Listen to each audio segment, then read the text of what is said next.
श्री कृष्णा श्री कृष्णा श्री कृष्णा। गुरुर्ब्रह्मा गुरुर्विष्णुः गुरुर्देवो महेश्वरः गुरुसाक्षात् परब्रह्म तस्मै श्री गुरवे नमः।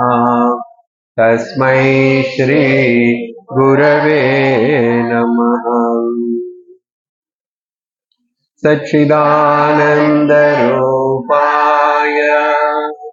विश्वोत्पत्यादिहेतवे तापत्रयविनाशाय श्रीकृष्णाय वयं नुमः।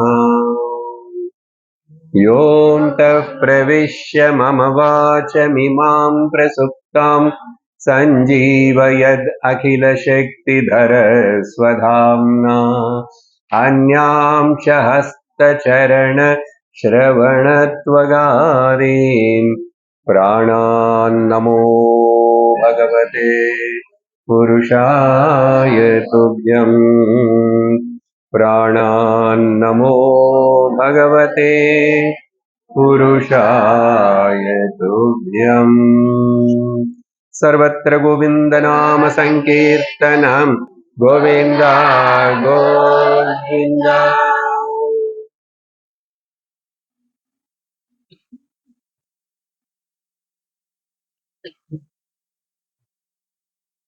नारायण नारायण नारायण ओम नारायण नारायण नारायण नारायण नारायण ओम नारायण ओम लक्ष्मी नारायण नारायण नारायण ओम लक्ष्मी नारायण नारायण नारायण नारायण ओम नारायण नारायण नारायण ओम नारायण ओम नारायण ओम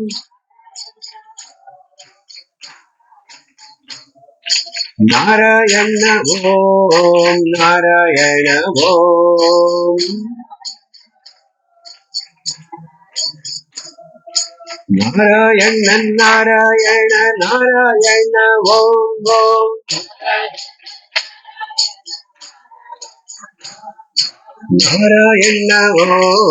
नारायण ओम नारायण ओम नारायण नारायण नारायण नारायण ओम नारायण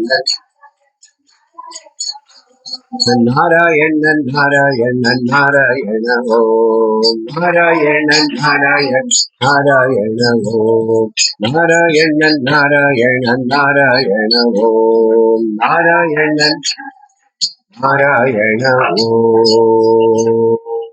बदरी विशाल भगवान की हरि ओम तत्सत। నిన్నటి రోజు సత్సంగంలో మనం ప్రహ్లాద చరిత్రాన్ని మొదలుపెట్టి 30వ భాగం కథను విన్నాం. ఇంకా ఆ నరసింహ అవతారము, హిరణ్యకశిపు వధ ఇవన్నీ ఉన్నాయి. ఈరోజు ఆ విషయాన్ని చూస్తాం. ప్రహ్లాదుడు ఆ అసుర పిల్లలందరికీ కూడా కూర్చోబెట్టి ఉపదేశం చేస్తున్నాడు. వాళ్ళు అడిగారు, మాకు మంచి విషయాలు చెప్పు, నీకు చాలా మాకు తెలియనివి నీకు ఎన్నో తెలుసు, నువ్వు చెప్పేవి చాలా బాగున్నాయి, వినటానికి రుచిగా ఉన్నాయి, ఇక్కడ ఉండే ఉపాధ్యాయులు చెప్పే వాటికంటే కూడా నువ్వు చెప్పే కొత్తగా ఉంది, నారాయణ నువ్వు పాడే ఆ నామం అవన్నీ కూడా చాలా రుచిగా ఉన్నాయి, చెప్పు చెప్పు చెప్పు అని చెప్పి చుట్టూ కూర్చొని అడగటం మొదలు పెట్టారు అని చెప్పి నిన్న కథ అంతవరకు చూస్తున్నాం. ఈ చండామర్కరులు అనే ఇద్దరు ఉపాధ్యాయులు వేరే గ్రామానికి వెళ్ళారు, సాయంకాలానికి తిరిగి వస్తారని చెప్పాం. ఆ రోజు ఈ విధంగా పిల్లలందరూ ప్రహ్లాదుని చుట్టూ చేరి తర్వాత ప్రహ్లాదుడిని కూడా ఈ భజన పాడేటప్పుడు వాళ్ళకి ఇంకా అన్ని మర్చిపోయారు. ప్రహ్లాదుని అట్లా దేవుడిలాగా ఎత్తుకొని భుజాల మీద కూర్చోబెట్టుకొని చుట్టూ అందరూ రౌండ్గా నిలబడి చప్పట్లు కొడుతూ అట్లా భజన చేయడం మొదలుపెట్టారు. ఆశ్రమం అంతా ఎక్కడ చూసినా కూడా నారాయణ నారాయణ నారాయణ. ఆ తర్వాత కూడా ఆ పిల్లల చెవుల్లో అదే వినిపిస్తున్నది. అందరూ మైమర్చిపోయారు. ఎలాగైతే మీరు ఆ జనని పాట 4 రోజులు నేర్చుకున్న తర్వాత అందరి నోళ్ళల్లో అందరి మనసులో అదే పాట మెదులుతున్నదే అట్లా. తర్వాత సాయంకాలానికి ఉపాధ్యాయులు వచ్చారు తిరిగి. వచ్చిన తర్వాత వాళ్ళకి అందరూ వాళ్ళ వాళ్ళ పనులు చేసుకుంటూ చదువుకుంటూ ఏదో ఉంటున్నారు. కానీ ఆ ఉపాధ్యాయులకు ఏంటో పెద్ద మార్పు వచ్చేసింది. ఆశ్రమం అంతా వాతావరణం మారిపోయినట్లు, ఆ పిల్లలందరి యొక్క ప్రవర్తనలో కూడా చాలా మార్పు వచ్చింది. అందరు ఎంతో క్రమశిక్షణతోటి వినయంతో ఇట్లా ప్రవర్తిస్తున్నారు. ఇవన్నీ చూసి ఆశ్చర్యపోయినారు. ఏంటి ఒక్క రోజులో మనం పొద్దున బయటికి వెళ్ళాం, ఇప్పుడు వచ్చేసరికి ఇంత మార్పు వచ్చేసిందని చెప్పి వాళ్ళు ఆశ్చర్యపోయారు. ఆ తర్వాత కొంచెం కొంచెం మరుసటి రోజు ఆ తర్వాత రోజు చూస్తే అందరి నోళ్ళల్లో ఏంటో మంత్రం చెప్తూనే ఉన్నారు వీళ్ళు. నారాయణ నారాయణ. అప్పుడు గమనించారు ప్రహ్లాదుడి యొక్క ప్రభావం ఆ గురుకులంలో ఉన్నటువంటి ప్రతి పిల్లవాడి మీద కూడా పడింది. అలాగా మంచి ప్రవర్తన, మంచి గుణాలు, మంచి మాటలు ఉన్నప్పుడు మనల్ని చూసి మన యొక్క రేడియేషన్ అంటారు ఇంగ్లీష్లో, లేకపోతే పవర్, అది ఛాయలాగా పక్కనున్న వాళ్ళందరినీ కూడా అట్రాక్ట్ చేసి అయస్కాంతంలాగా వాళ్ళు మనల్ని అనుసరించేట్లుగా మనం చెప్పేవి వాళ్ళకి బాగా నచ్చినట్లుగా అట్లా అవ్వాలి. ఎప్పుడు మనం చెప్పక్కర్లేదు. ప్రహ్లాదుడు కావాలని చెప్పలేదు ఎవరికి ఏమి. ప్రహ్లాదుడు తనేమిటో తాను ధ్యానం, తన నామ సంకీర్తనం, ఆ చెట్టు కింద కూర్చుంటూ ఇట్లా పాఠం చెప్పేటప్పుడు అందరితో పాటు పిల్లలతోటి క్లాసులో కూర్చుంటాడు. కానీ వాళ్లే పిల్లలందరూ ప్రహ్లాదుని చూసి ఆకర్షించబడ్డారు. దేని చేత? ఏమి చెప్పలేదే కానీ ఆకర్షణ ఉంది. ఎందుకంటే అతడిలో భక్తి ఉంది, అతడిలో ప్రేమ ఉంది, అతడిలో క్రమశిక్షణ ఉంది. అటువంటి గుణాలన్నీ, సాత్విక గుణాలన్నీ ఉండుట చేత పిల్లలందరూ ఆకర్షించబడ్డారు. సరే, మొత్తంలో కొన్ని రోజులు గడిచిపోయింది. ఈ గురువులందరూ చూస్తున్నారు, ఇక్కడ ఏంటో పెద్ద మార్పు వచ్చేసింది. మరలా ప్రహ్లాదుడికి ఏదో చెప్పి చేయించి చదువులో అసూర సిద్ధాంతాలన్నీ చెప్పాను కదా నిన్న, సిలబస్లన్నీ మార్చేశాడు. అవన్నీ చెప్పడానికి బోధిస్తున్నారు. లోకంలో ఎట్లా సుఖంగా అనుభవించాలి, అసుర సిద్ధాంతం అదే కదా.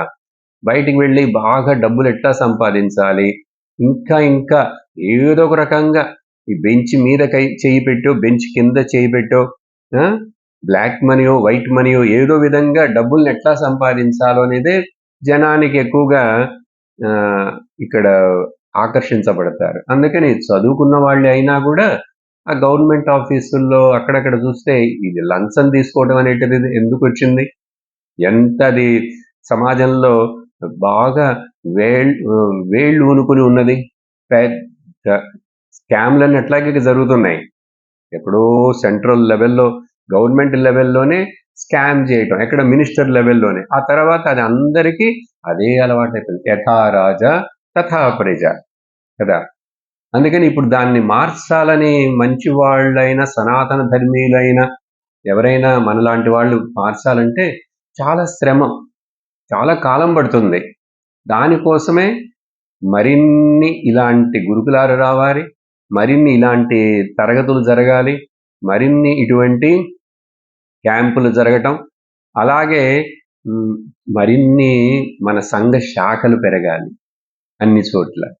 అప్పుడు అలా చెయ్యబట్టే ఒక రోజున ఆ డాక్టర్ జీ గారు ఈ రోజుకి మనకు కొంతవరకైనా సనాతన ధర్మమును, వైదిక ధర్మమును రక్షించాలని కంకణం కట్టుకొని ఉండేటువంటి ప్రభుత్వం మనకి ఇప్పుడు దొరికింది. అట్లీస్ట్ అన్ని చోట్ల కాదు, రాష్ట్రాల్లో అన్ని చోట్ల లేదు, కానీ సెంట్రల్ గవర్నమెంట్లో మనకు ఉంది కదా. వాళ్ళు ఇంకా మరి ప్రయత్నం చేయాలంటే దేశం ఏంటి చిన్నదా ఏంటి? చాలా పెద్ద దేశం కదా! ఎన్నో భాషలు, ఎన్నో భేదభావాలు ఇవన్నీ ఉన్నాయి కదా!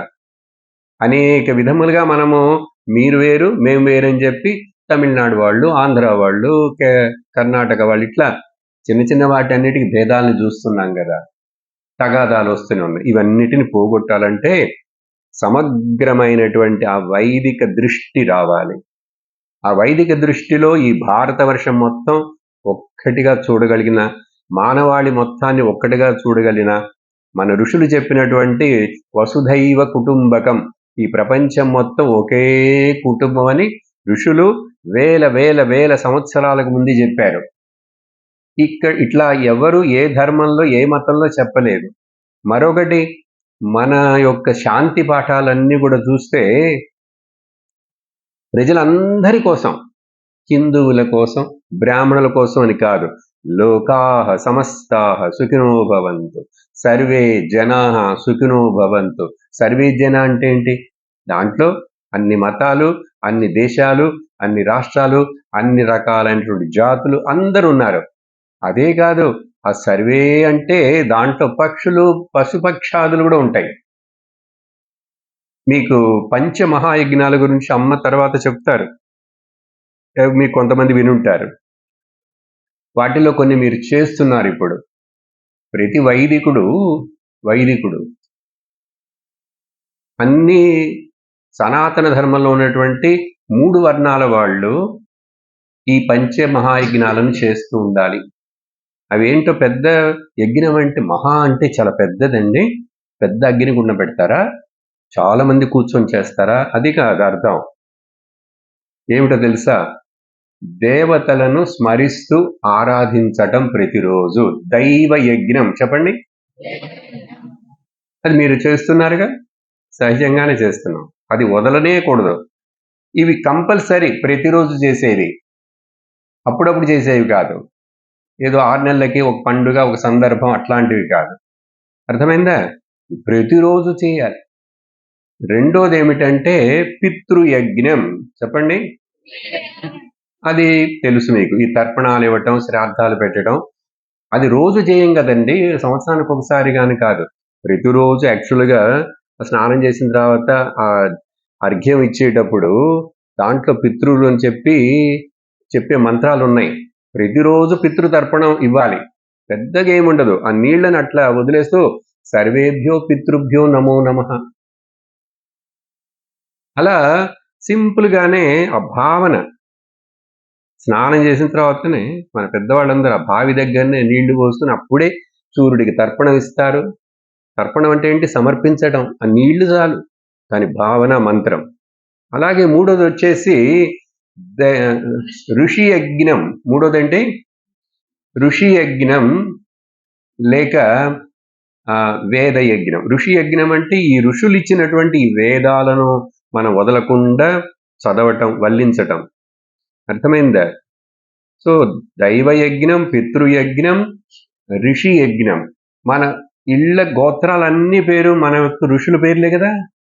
మరి అట్లాంటి ఋషుల పరంపరలో నుంచి వచ్చినటువంటి మనం ఆ ఋషులు ఇచ్చినటువంటి మహత్తరమైనటువంటి జ్ఞానాన్ని మనం జ్ఞాపకం పెట్టి వాటిని కాపాడాలి కదా. ఇప్పుడు ఇట్లాగే ఎవరో పెట్టుకొని ఇవి ఎన్ని చదివి మీకు చెప్తుంటేనే కదా ఇవి నిలుస్తున్నాయి. ఎవరు పట్టించుకోలేదు, ఎవరు చెప్పలేదు, ఎవరు చూడలేదంటే ఏమవుతుంది? కొంతకాలానికి వేదాలే కనపడకుండా పోతాయి, ప్రజలకే తెలియవు. అందుకని ఆ వేదాన్ని రక్షించేవాడే నిజంగా భగవంతుడే వేద స్వరూపం అని చెప్పారు కదా అమ్మ. అలాగే భగవంతుడు యజ్ఞ స్వరూపం కూడా. అప్పుడు ఋషి యజ్ఞం, వాళ్ళని స్మరించుకోవాలి. వాళ్ళు ఇచ్చినటువంటి గ్రంథాలు, వేదము, పారాయణం, ఈవెన్ విష్ణు సహస్రనామ పారాయణం చేయటం కూడా ఋషి యజ్ఞమే. ప్రతిదానికి చివరిలో ఋషి చెప్తారు కదా, శ్రీ వేద వ్యాస భగవాను ఋషి అని చెప్తాం. అట్లా లలిత సహస్రం అన్నిటికీ ఋషులు ఉన్నారు, గోత్రాలు ఉన్నాయి. వాళ్ళని స్మరించుకోవడం, వాళ్ళకి కూడా కృతజ్ఞత చెప్పడం. నాలుగోది ఏంటంటే మనుష్య యజ్ఞం. మనుష్యులకు సహాయం చేయటం, కష్టంలో ఉన్న వాళ్ళకి, మనుషులకు అందరికి ఒకళ్ళొకళ్ళు సహకరించుకోవటం, మానవ సేవన్న చెప్పారు కదా. అది కూడా ప్రతిరోజు ఉండాలి. చివరిగా భూత యజ్ఞం అన్నారు. ఏంటి చివరిది?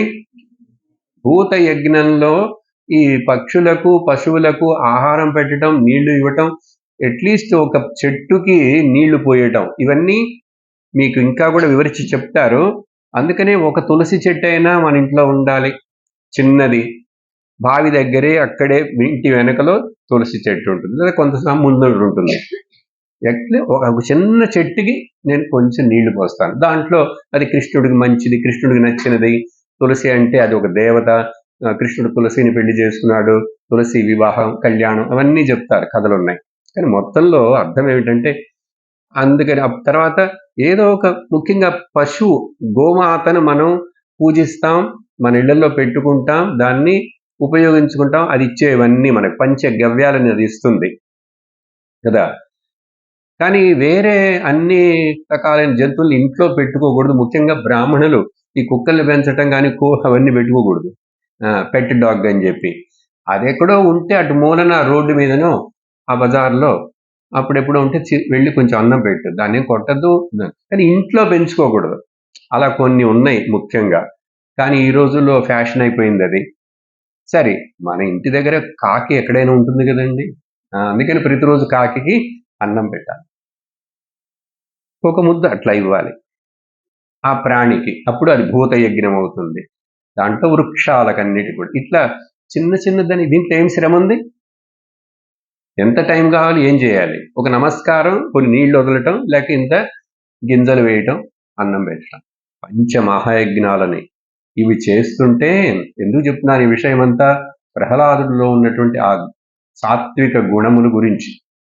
సరే, ఇలా ఇవి కాకుండా అన్ని వ్యతిరేకంగా బోధిస్తున్నారు ఆ అసురుల గురువులు. ఎందుకంటే హిరణ్యకశిపు ఆజ్ఞ ఇచ్చాడు, ఇవే చెప్పాలి. ఎక్కడ వేదములు చదవటం, బ్రాహ్మణులు యజ్ఞాలు అవన్నీ ఉండకూడదు, మునులు ఆశ్రమాలు ఇట్లాంటివన్నిటిని ధ్వంసం చేసేయండి, నాశనం చేసేయండి అని చెప్పి ఆజ్ఞ ఇచ్చాడు. అట్లాంటి సమయంలో ఈ ప్రహ్లాదుడు అక్కడ పుట్టడం, ఇతడి వలన ఎంతో ఇప్పుడు అక్కడ మార్పు వచ్చేసింది. ఇప్పుడు కొద్ది నెలలు అయిపోయింది, మరలా సెకండ్ టర్మ్ థర్డ్ టర్మ్ అయింది, ఒక సంవత్సరం అయిందేమో.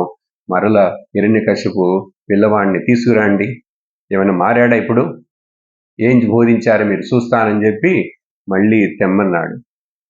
తెమ్మంటే ఇప్పుడు వచ్చాడు ప్రహ్లాదుడు. వస్తే ఇంత ముందులాగానే నమస్కారం చేశాడు.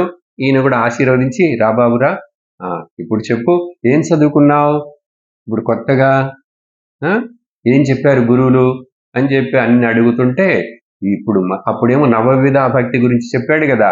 శ్రవణం, నిన్న చెప్పిన దాంట్లో ముఖ్యమైన శ్లోకం, శ్రవణం కీర్తనం విష్ణో స్మరణం పాదసేవనం అర్చనం వందనం దాస్యం సఖ్యం ఆత్మనివేదనం.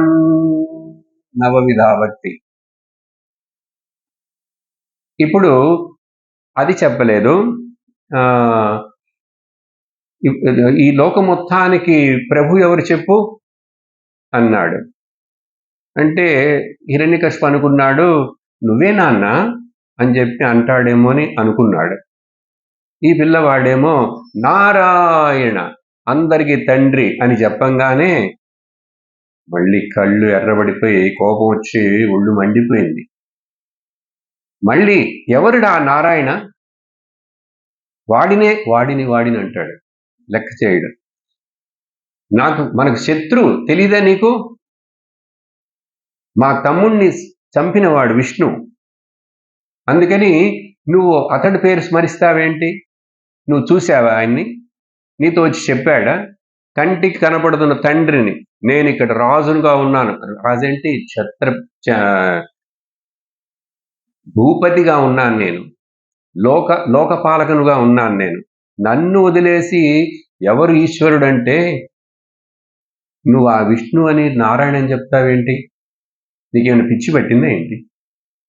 పిచ్చి వదిలిస్తా అని చెప్పి కొంచెం కోపంగా మాట్లాడి పిల్లవాడిని దగ్గర కూర్చున్నాడు, కాస్త కొంచెం చెప్పు, నన్ను చూడు అని బెదిరించాడు.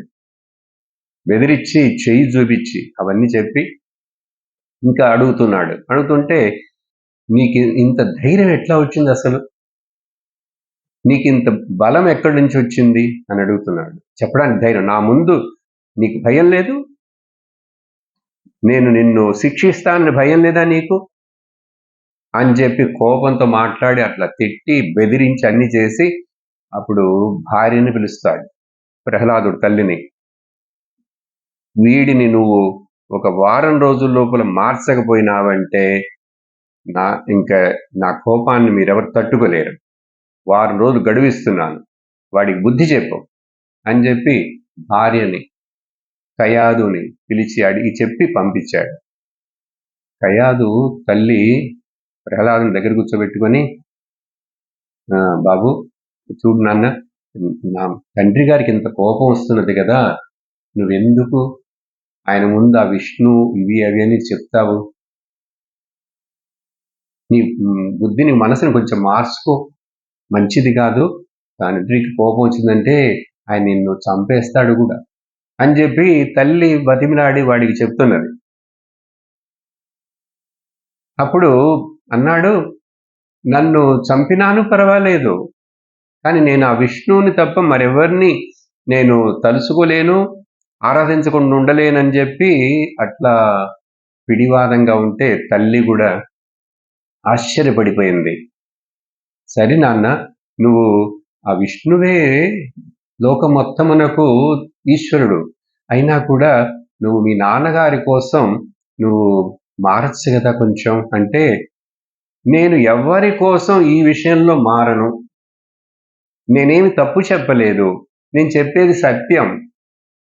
ఆ నారాయణుడే ఈ లోకం మొత్తానికి అధిపతి కానీ మరెవ్వరూ కాదు అని చెప్పి అలా చెప్తుంటే కయాదు తల్లికి ఏడుపు వస్తుంది.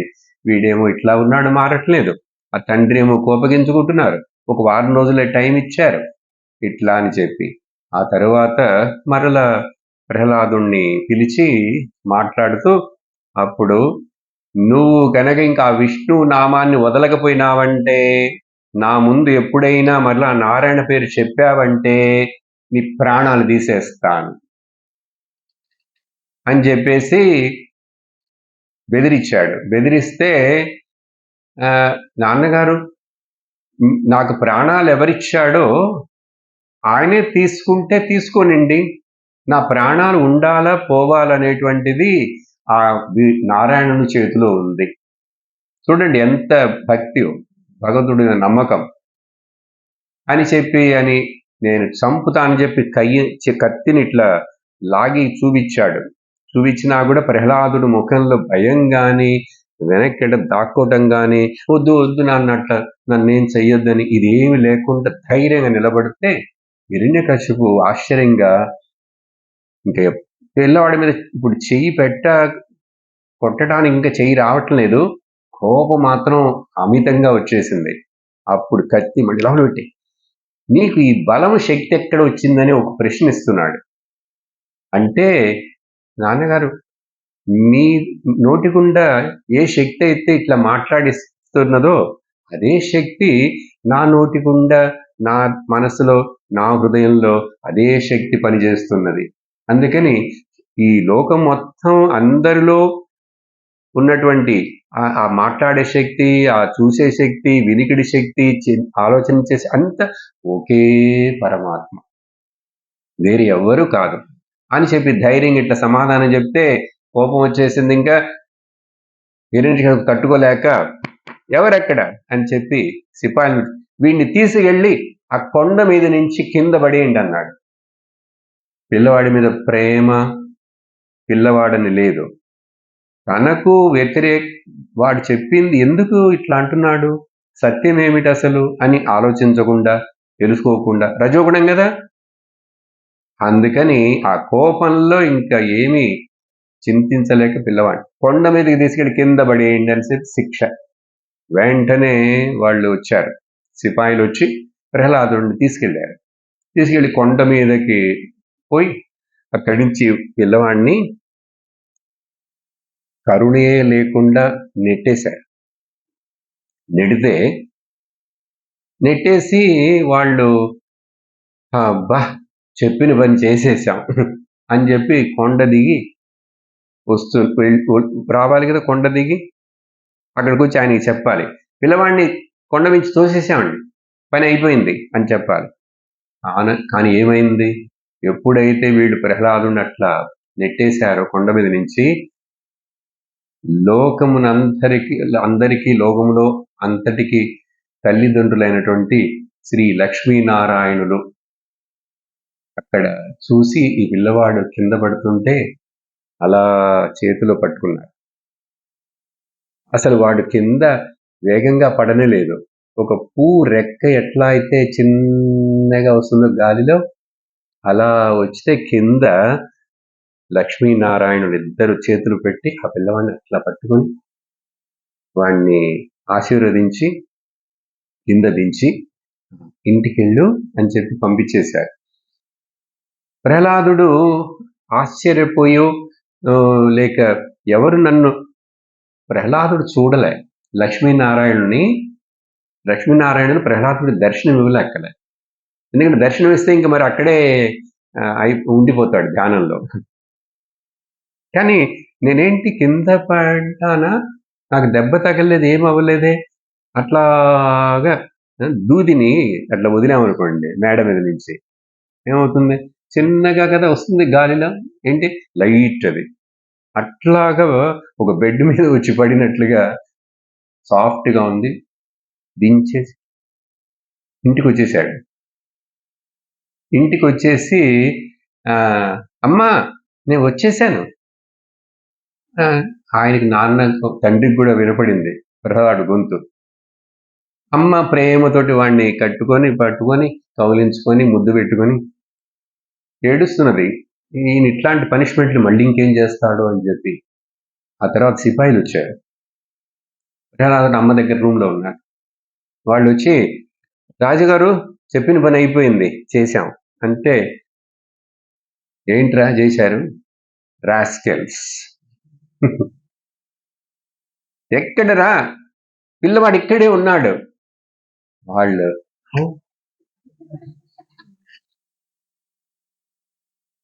వాళ్ళు కొండ మీద నుంచి దిగి ఇక్కడికి వచ్చేసరికి వీడు షార్ట్ కట్ ఇట్లా వచ్చేసాడు.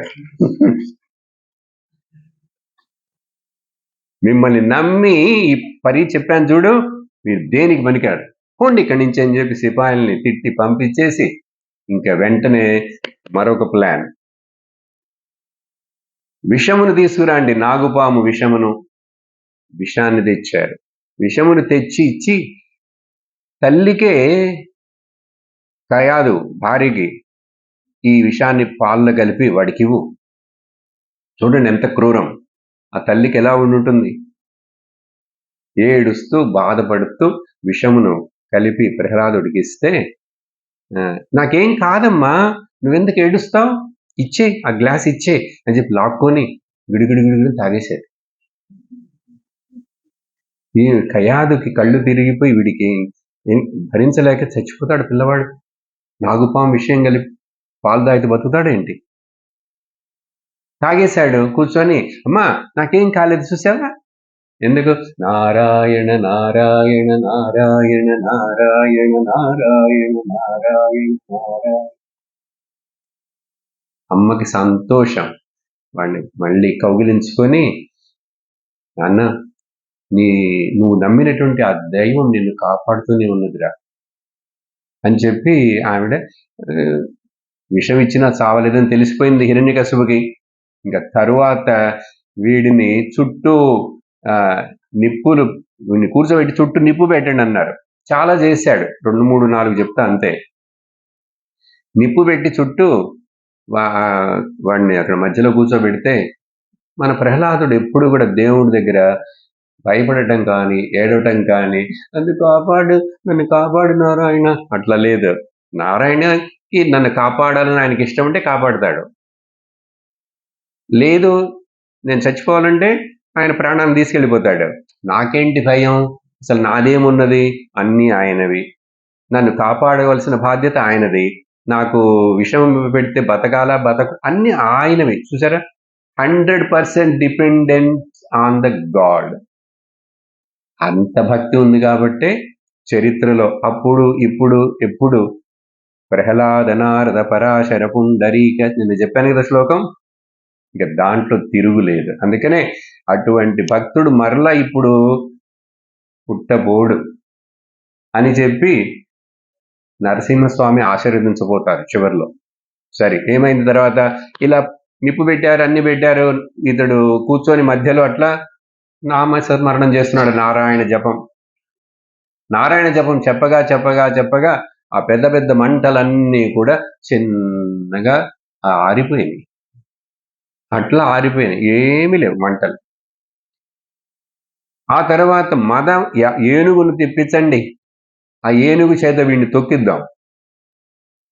ఆ మదం పట్టిన ఏనుగంటే చాలా కష్టం దాన్ని కంట్రోల్ చేయడం. కావాలని దానికి మదాన్ని కలిగిస్తారు. మదం అంటే మరి ఏం చేస్తాడో వాడు, ఏదో పెడతాడు దానికి, పెట్టగానే అది ఇంకా దానికి ఇంకేం తెలియదు. తాగిన వాడు ఎట్లాను వాడికి రోడ్డు మీద ఎటు నడుస్తున్నాడు, ఏమవుతున్నది, ఏం మాట్లాడుతున్నాడు తెలియదు కదా. అట్లాని మదం పట్టిన ఏనుగు ముందుకు ఎవరు వెళ్ళకూడదు. ఆ ఏనుగుని మావటి వాడు ఉంటాడు కదా, దాన్ని కంట్రోల్ చేసేవాడు, వాడే చాలా జాగ్రత్తగా దూరంగా ఉంటాడు. అప్పుడప్పుడు జరుగుతుంటాయి. ఆ కేరళలో ఇప్పుడు కూడా కొంచెం సంవత్సరాల కింద జరిగింది. ఆ గుళ్ళో త్రిస్తూరులో అక్కడ ఏనుగులు పెట్టి పెద్ద ఫంక్షన్, సంవత్సరానికి ఒకసారి పండుగ చేయటం ఒక అలవాటు అక్కడ. అందరు జనం ఉన్నప్పుడు ఒక ఏనుగుకి మదం వచ్చేసింది. ఇంకా అది మీద కూర్చున్న వాడిని కింద పడేస్తుంది, ఎటు వెళ్తుంది, ఏమి వెళ్తుంది. పెద్ద పెద్ద దర్వాజాలు అవన్నీ ఉన్నటువంటి ఆ హాల్లోకి వెళ్ళిపోయింది. కాళ్ళు ఇట్లా పెట్టి ఎక్కేసి వెళ్ళిపోతున్నది. ఇంక వీడు ఎక్కడ కూర్చుంటాడు? పెద్ద గోల అయిన తర్వాత దాన్ని ఏదో చేశారు కంట్రోల్. వెంటనే కంట్రోల్ చేయడానికి ఇంజెక్షన్ ఉంటుందా, మొత్తం ఇంజెక్షన్ ఏదో ఇస్తారేమో. సరే, పెద్ద ఏనుగుని తెప్పించేసి ప్రహ్లాదుడిని తొక్కమని చెప్పి పడుకోబెట్టేశారు ప్రహ్లాదుని అక్కడ. చేస్తుంటే ఆ ఏనుగు అట్లా అట్లా అట్లా అట్లా దగ్గరకు వచ్చి ఆ కాళ్ళతో వాడిని తొక్కాలి కదా, అక్కడికి వచ్చి కాళ్ళు వంచి సర్కస్లో లాగా నమస్కారం చేసి ఆ పిల్లవాడి తల మీద అట్లా ఆశీర్వాదం చేసింది. ఏమి చేయలేదు. ఆశ్చర్యం వీడికి. ఇంక దాన్ని మరి ఏం చేయలేక రాజుగారి దగ్గరికి వెళ్ళి, ఏనుచో కూడా మీ వాడిని ఏం చేయలేకపోయినాం రాజా, ఆ పాము విషయం ఏమి చేయలేదు, నిప్పు ఏమి చేయలేదు, ఇంకా తర్వాత వాడిని నీళ్ళలో పడేసేయండి అని చెప్పి ఏదో పెద్ద జలరాశిలో నీళ్ళలో పడేశారు. నీళ్ళలో పడేసినా కూడా వాడికి ఏమి కాలేదు ప్రహ్లాదుడు. ఒక్క భగవంతుడి మీద నమ్మకం, ఆ నామస్మరణం, అంత గొప్ప భక్తుడై ఆ నీళ్ళల్లో నుంచి కూడా అట్లానే ప్రాణం పోలేదు, ఏమి కాలేదు, బయటకు వచ్చేసాడు. ఇట్లా ఎన్నో చేశారు. చీకటి గదిలో పెట్టండి వీడిని, గాలి రాకుండా ఉండే చీకటి గది, అక్కడ గాలి రాదు, ఏమి రాదు. అట్లా గాలి రాని చీకటి గదిలో, గాలి రాకుండా ఉండే చీకటి గదిలో ఉండడం కొద్దిసేపు ప్రాణం పోతుంది. అందుకని అవి చేశాడు. ఇట్లా అనేక రకాల ప్రయత్నాలు చేసి ఎట్లా అయినా ఈ పిల్లవాడిని, ఇంకా వీడుంటే నాకు, నా వంశానికి, నా యొక్క ఈ రాజ్యానికి మొత్తానికి నష్టం ఏర్పడుతుంది అని చెప్పి, నిన్న అన్నాం కదా, ఈ చందనం అనేటువంటి తోటలో పుట్టిన ఒక ముళ్ళ చెట్టు వీడు, మన వంశానికి కళంకం అని చెప్పి వాణ్ణి తిట్టు అట్లా చేస్తే చివరికి ఏ ప్రయత్నం ద్వారా చంపలేకపోయాడు. ఈ రోజు రోజుకి ఇంకా కోపం పెరిగిపోయి హిరణ్యకశిపుడు తట్టుకోలేక బ్లడ్ ప్రెషర్ పెరిగి నిద్ర పట్టక ఇంకా వాడిని నేరుగా పిలిచి నేనే నా చేతులతో చంపేస్తానన్నాడు.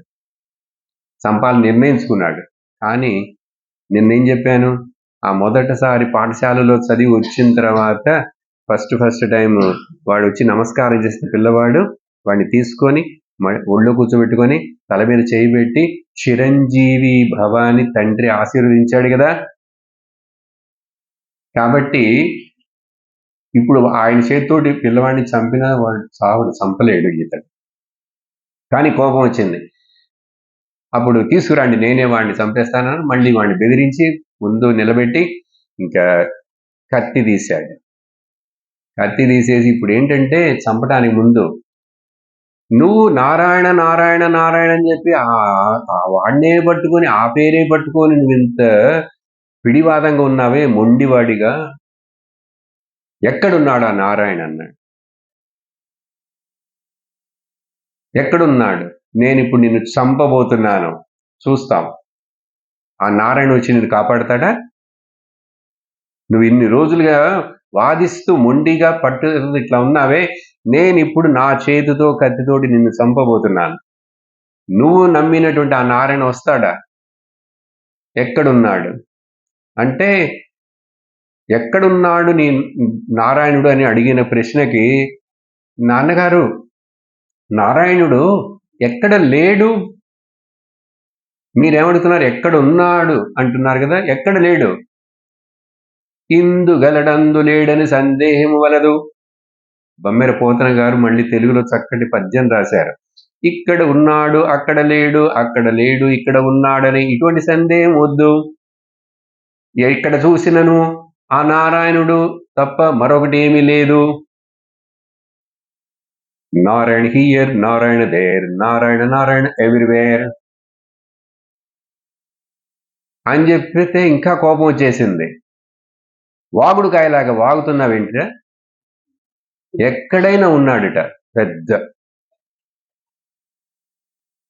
ఈ స్తంభంలో ఉన్నాడా? ఈ స్తంభంలో ఉన్నాడా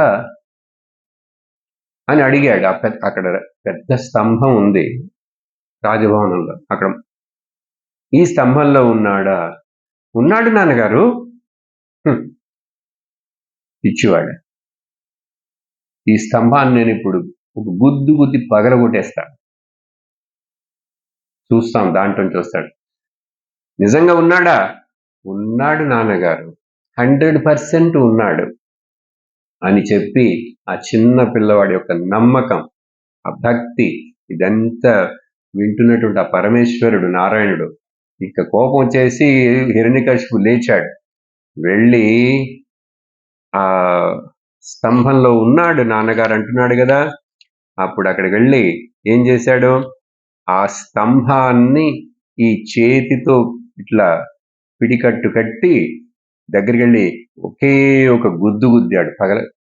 బలవంతుడు కదా, గుద్దేసరికి ఏమైందో తెలుసా? సత్యం విధాతుం నిజభృత్య భాషితం, సత్యం విధాతుం నిజభృత్య భాషితం. భక్తుడి యొక్క మాటను సత్యము చేయుటకు నిజభృత్య, నిజమైన భక్తుడు, సత్యం విధాతుం రక్షించుటకు నిజభృత్య భాషితం, వ్యాప్తిం చ భూతేషు అఖిలేషు చాత్మని, అందరి యందు, అన్నిటి యందు, సర్వత్ర సర్వదా వ్యాపించి ఉన్నటువంటి ఆ ఆత్మస్వరూపుడు పరమాత్ముడు అదృశ్యతాత్, అదృశ్యత అద్భుత రూప ముద్వహన్, అదృశ్యముగా ఉన్న కనిపించడు. కానీ ఎవరికి కనిపించేది వేరే ఏదోగా ఉంటుంది.